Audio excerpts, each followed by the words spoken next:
Hey guys, a lot of people always ask me like, what is your, how did you build clientele, or, how did you get to where you are? First of all, I'm not where I want to be. I'm still, I'm still growing, and I'm still trying to improve on my craft. Like there's no perfect barber out there. So, what I tell new barbers that's coming into the game is, first of all, don't take anything personal. So if anybody gives you any kind of constructive criticism, whether that's your client, especially your client, because you're cutting their hair and they know their hair better than anybody besides you eventually, and then other barbers that's been in the game longer and that's as good or maybe better than you are. So, and that can be hard to say, who's better than who. But the number one thing is customer service in my mind, and then the haircut. If you can give somebody really good customer service and give them a decent haircut, 99% of the time they're going to come back to you because of the conversation, because of you being consistently on time, giving them the same haircut, stuff like that. So that's my advice to anybody that's coming into the barber game. Everybody says stay consistent. That's true. You got to be consistent in every aspect: your customer service, your haircut, and being on time. These barbers out here that feel like they can just come in whenever they want and their clients are still going to be with them, eventually they're going to end up leaving and finding a barber that's going to be consistent and that's going to be on time and give them the haircut that they want, because that's what people pay for. That's what people pay top dollar for. These barbers out here are getting $70, $80, $90, $100. You know why they're getting it most of the time? It's because they're there on time when they say they will be, and they're giving the same exact haircut. As hard as it can be sometimes, they're giving the same haircut every single week.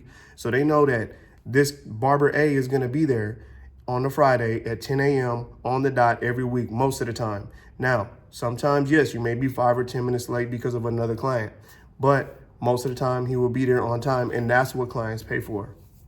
So if anything, it's, be there on time, be there when you say you will be. I can't stress that enough. I've seen too many clients come in and barbers not even be there yet. And that's just a lack of discipline on their end, because barbers these days, we get very, very comfortable on where we're at and how we do things. And a lot of times I tell guys that's been in the game for a while that ask me and tell me that they're in a slump, I say, you got to get back to the basics. What got you to where you are today, or to as successful as you were at some point? It's always going back to the basics. When you first start, you're eager, you're hungry, you're motivated. Once you start getting a little money, once you start getting some clientele, then you get started kind of lackadaisical. You get kind of comfortable. And this may seem, very like common sense, in which it is. But there's some guys that need to take a look in the mirror sometimes and just figure out, what am I doing wrong? What do I need to get back to? And a lot of the things is just getting back to the basics, being respectful to your client, trying not to be on the phone the whole time that you're on the haircut. I would say, like I said, being on time, showing them respect, being professional. You got to come in the shop. It's crazy because with barbers, you have to come into the shop, like it's a new day. Once you walk through this door, you have to walk into the shop like, nothing else is going on outside. As hard as that may seem, but that's how it is. Because when you're a barber, you're constantly speaking to people every day about different things, and, it can get overwhelming sometimes mentally. And a lot of people don't know that, but it's like you're dealing with different kind of people every day.